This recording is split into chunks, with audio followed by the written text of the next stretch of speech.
আসসালামু আলাইকুম। আজকে কয়েকদিন কারেন্টে এমন ডিস্টার্ব করছিল, ধোয়া মোছাগুলো একদম পড়ে আসছিল। মাঝে মাঝে একটু একটু ধুইতাম, পানির অভাবে বেশি ভালো করে ধুইতে পারিনি। সো আজকে কারেন্ট সারাদিন ছিল, অনেক অনেক মানে খুশি হয়েছি, সেজন্য পুরো টাঙ্কিটাই ফুঁড়েছি। আর এখন সবগুলা এই যে ধুয়ে মুছে রেডি করলাম। তারপরে আমি মানে হ্যাঁ, আমার শাশুড়ি অসুস্থ, আর এদিকে মানে ওনাকে নিয়ে ডাক্তার কাছে গেছিলাম। সেই সকালে আসছি, মানে প্রায় 2 ঘন্টা হয়েছে। ফাঁকে ফাঁকে এগুলা ধুয়ে মুছে সব রেডি করলাম। আর এগুলো একবার ধুয়েছি, এখন আর একটু ধুয়ে নিচ্ছি, যেহেতু এখন সবে ভাত খাবে। আমি আমার শাশুড়িকে খাওয়া দাওয়া শেষ করিয়ে ওষুধ খাওয়াইয়ে শোয়ে আসছি। উনি একদম বেশি অসুস্থ, আর এটাও ভালো করে এখন ধুয়ে নিচ্ছি। উনি অসুস্থ যে মানে ওনার কোনো রোগ ধরা খাচ্ছে না, অনেক রিপোর্ট করানো হয়েছে। যা বৃদ্ধ হয়েছে, অনেক কষ্ট পাইতেছে, খাওয়া দাওয়াও একদম বন্ধ হয়ে যাচ্ছে। বুঝতেছি না যে ওনার কি হয়েছে। মানে এত দ্রুত কাজ করতেছি ভাইয়া, যে মানে আমার আপুদের ভাইয়াদেরকে বুঝাইতে পারবো না যে আমি কত কাজে এখন মানে এলোমেলো হয়ে গেছে কাজগুলা। একদিকে কারেন্ট না থাকার কারণে, আরেকদিকে মানে শাশুড়ি অসুস্থ।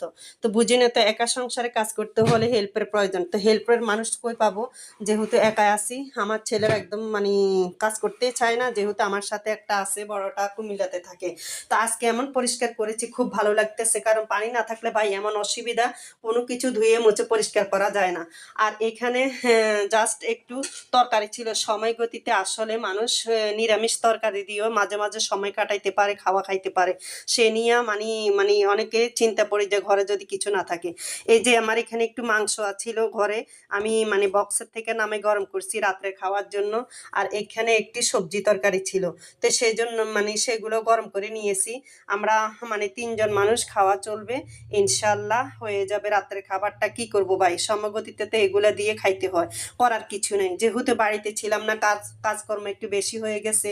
মাঝে মাঝে আপনাদেরকে একটু ব্লগ বানাই দেখাইতে হয়, এক কাজ ভিডিও আপলোড দিতে হয়, 2 কাজ। আবার মাঝে মাঝে বিশেষ করে ছবি ভিডিও আপলোড দিতে গেলে আপনাদেরকে সময় দিয়ে লাইক কমেন্ট করতে হয়, অন্যের ভিডিওতে সময় দিতে হয়।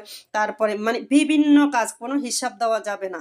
তো এক হাতে যেহেতু, একা যেহেতু, এগুলা মানে সবগুলা সামলিয়ে নিয়েছি, করে নিয়েছি। ইনশাল্লাহ দোয়া করবেন, এবং সবসময় যেন এইভাবে কাজ চালিয়ে যেতে পারি, এবং আপনাদের পাশে থাকতে পারি, একটু সাপোর্ট নিয়ে যেন সফলতা আনতে পারে। আমিও নতুন, আপনারাও নতুন, এবং পুরান আমার বড় বাপুরা ভাইয়ারা যারা আছেন, ইনশাল্লাহ একটু সাপোর্ট করবেন, সাপোর্ট দিবেন।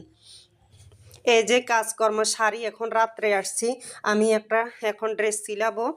ড্রেসটা অনেক সুন্দর, কালারটা একদম মানে সুন্দর লাগছে, যে সেই জন্য নিজে নিয়েছি।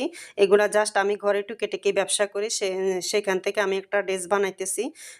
তো আমার ড্রেসটা আপনাদের কাছে কেমন লাগবে?